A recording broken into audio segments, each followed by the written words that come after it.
इस असली सदन में भाजपा हुक्मरानों की सरकार विरुद्ध अविश्वास का मता पेश कर रहा हाँ।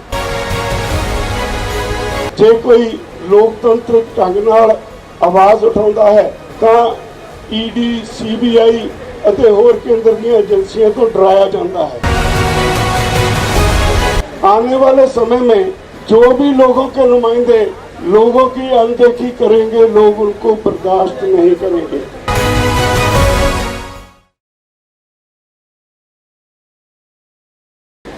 अध्यक्ष महोदय, बहुत बहुत धन्यवाद, आपने मुझे अपनी बात कहने का मौका दिया।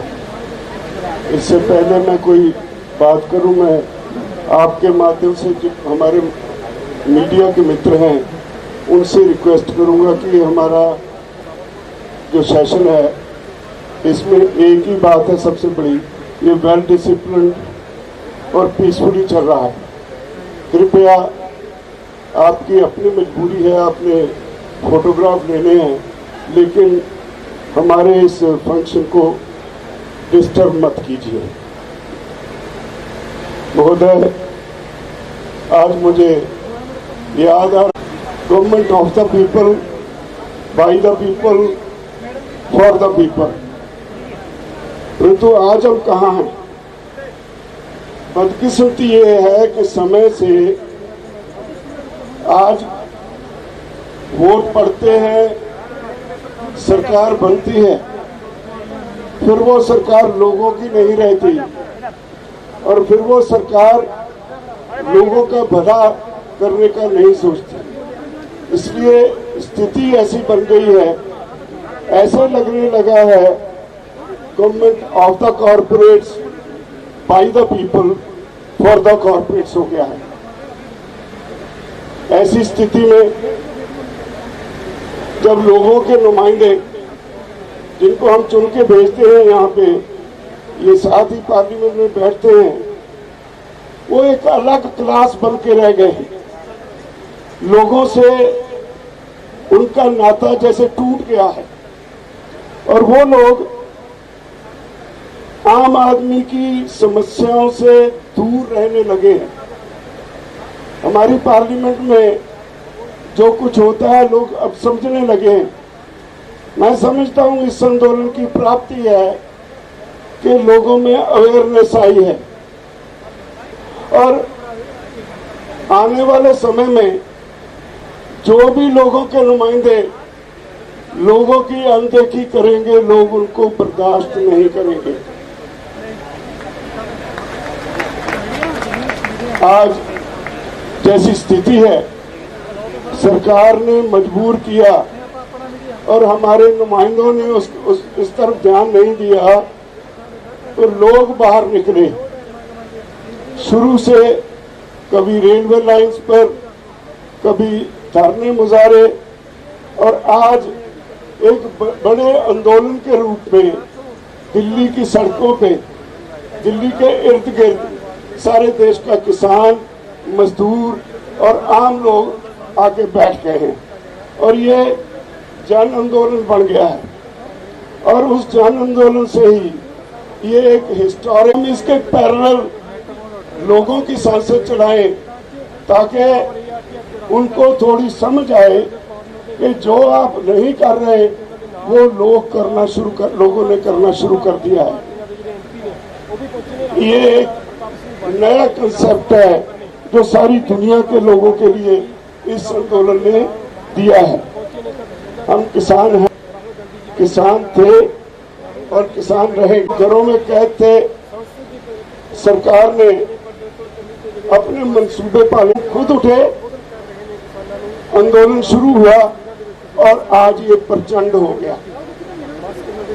हमारे नुमाइंदे आंदोलन के प्रचंड होते ही जो मूक दर्शक बन के देखते रहे इस आंदोलन को, अलग अलग पार्टियों में बैठे लोग फिर भी इग्नोर करते रहे इस आंदोलन को। लोगों में एक नई चेतना उठी। सरकारें और विरोधी पार्टियों ने लोगों को सहारा देने की बजाय अपनी जिम्मेदारी नहीं समझी। और कुदरत का करिश्मा देखो, लंबा समय चलने वाला ये आंदोलन दुनिया के लिए एक नया इतिहास रच गया। अध्यक्ष महोदय, लाखों लोगों ने इस आंदोलन में कड़ाके की ठंड, अत्यंत गर्मी और बरसात में अपने शरीर पे कष्ट उठाए हैं। लोगों की रूह से दूर राजसी पार्टियां एक अलग जमात होने का एहसास कराती रही। लोग आगे बढ़ते रहे, किसान संसद बन गई, संवाद रचा गया, आज हम यहां बैठे हैं। मंजिल अभी हासिल करनी है, इरादे दृढ़ है, जीतांगे जरूर। बहुत कुछ सीखा और समझा, बहुत से भुलेखे गलतफहमियां दूर हुई। समझा लोकी ਤਾਂ ਅੱਜ ਦੇ ਤੰਤਰ ਵਿੱਚ ਰਾਜਨੇਤਾਵਾਂ ਦੇ ਏਜੰਡੇ ਉੱਤੇ ਹੀ ਨਹੀਂ, ਰਾਜ ਭਾਗ ਵਾਲਿਆਂ ਨੂੰ ਸਮਝ ਕੇ ਭੋਗ ਪੜਤਾਲ ਤੋਂ ਬਾਅਦ ਇਸ ਅਸਲੀ ਸਦਨ ਵਿੱਚ ਭਾਜਪਾ ਹੁਕਮਰਾਨਾਂ ਦੀ ਸਰਕਾਰ ਵਿਰੁੱਧ ਅਵਿਸ਼ਵਾਸ ਦਾ ਮਤਾ ਪੇਸ਼ ਕਰਦਾ ਹਾਂ। ਸਪੀਕਰ ਸਾਹਿਬ, ਅਸੀਂ ਖੇਤ ਗੁੱਡਣ ਵਾਲੇ ਲੋਕਾਂ ਨੇ 1967 ਤੋਂ ਅੱਜ ਤੱਕ ਕਿਸੇ ਨਾ ਕਿਸੇ ਉੱਤੇ ਵਿਸ਼ਵਾਸ ਕੀਤਾ, ਵੋਟ ਪਾਈ, ਵਿਹਲੇ ਹੋ ਗਏ, ਖੇਤਾਂ ਵਿੱਚ ਜਾ ਵੜੇ, ਆਪਣੇ ਲਈ ਤੇ ਦੇਸ਼ ਲਈ ਅੰਨ ਪੈਦਾ ਕਰਦੇ ਰਹੇ। ਰਾਜਨੇਤਾਵਾਂ ਦਾ ਰਾਜਨੀਤੀ ਵਪਾਰ ਬਣ ਗਿਆ, ਲੁੱਟ ਖਸੁੱਟ ਸ਼ੁਰੂ ਹੋ ਗਈ। 2014 ਵਿੱਚ ਅਸੀਂ ਲੱਛੇਦਾਰ ਭਾਸ਼ਣਾਂ ਵਿੱਚ ਫਸ ਗਏ ਅਤੇ ਹਰ ਇੱਕ ਦੇ ਖਾਤੇ ਵਿੱਚ 15 ਲੱਖ ਆ ਜਾਏਗਾ। ਕਾਲਾ ਧਨ ਦੇਸ਼ ਵਿੱਚ ਲਿਆ ਕੇ ਦੇਸ਼ ਵਾਸੀਆਂ ਦੇ ਬਾਰੇ ਨਿਆਰੇ ਕਰ ਦੇंगे। हर साल 2 करोड़ नौकरियां, कोई आके घर घर नौकरी। असी मोदी जी की सरकार रहे है,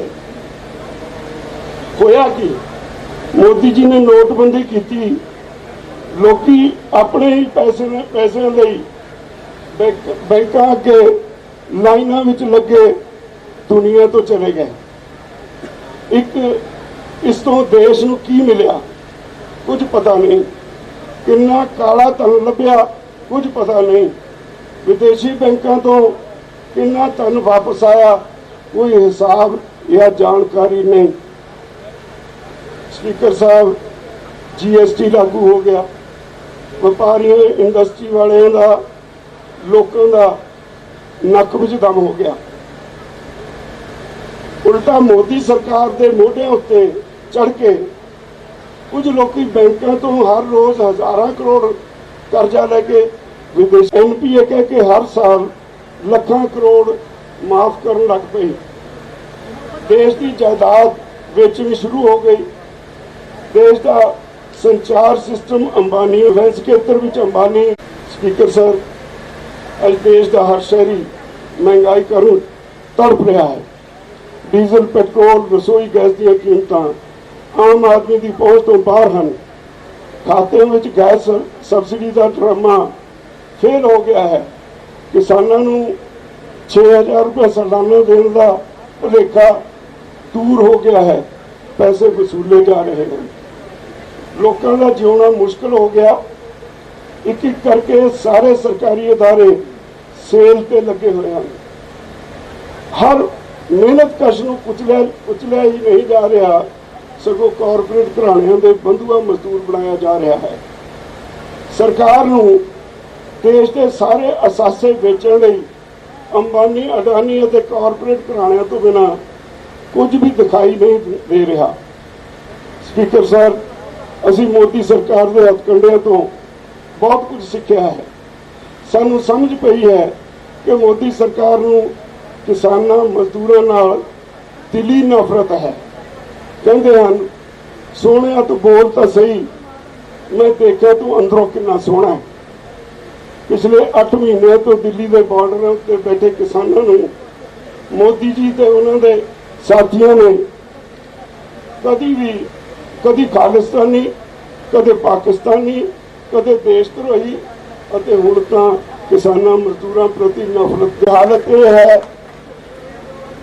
जे कोई लोकतंत्रिक ढंग नाल आवाज़ उठाउंदा है तां ईडी, CBI ਅਤੇ ਹੋਰ केंद्र ਦੀਆਂ ਏਜੰਸੀਆਂ ਤੋਂ ਡਰਾਇਆ ਜਾਂਦਾ है। जे कोई मजलूमां की आवाज़ उठाउंदा है उस लीडरशिप ਵੱਲ वध रहा है और ये देश बर्बाद हो जाएगा। मैनू भरोसा है अपने देशवासियों ते, मैनू भरोसा है अपने किसान मजदूर डेलीगेटां उत्ते।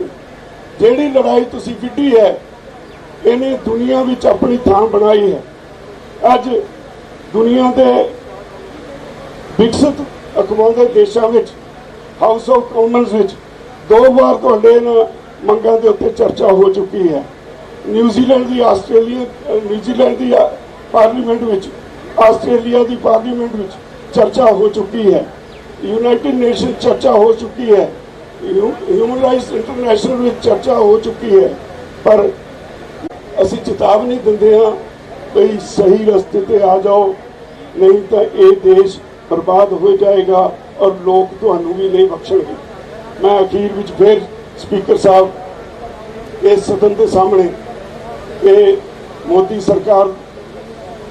सरकार की छुट्टी करने लई नो कॉन्फिडेंस मोशन पेश करदा। मैं उम्मीद करदा मेरे साथी इहनूं पास करके मोदी सरकार को चलदा करनगे। बहुत बहुत धन्यवाद। विश्वास का मता यानी कि no confidence motion Balbir Singh Rajewal ji ने तुहाडे सामने रखिया। इस नूं सैकंड करन लई